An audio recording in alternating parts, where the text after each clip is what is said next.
UFC uni Fyodorni olib kelmoqchi bo'lganmi? Ha, harakat qilishgan.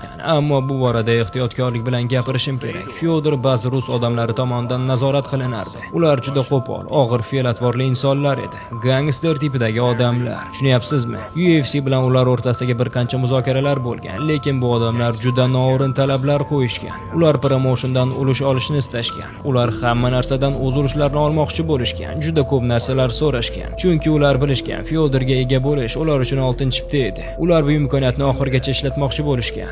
Muzokaralar juda keskin va qarama-qarshi bo'lgan. Bu ishlar shu darajaga borib yetganki, Dana White o'zining xavfsizligini oshirishga majbur bo'lgan. Vaziyat juda og'irlashgan. Ha, bu odamlar juda xavfli edi. Haqiqiy xavfli odamlar. Men bu haqida sizga kameradan tashqarida yana ko'proq gapirib beraman.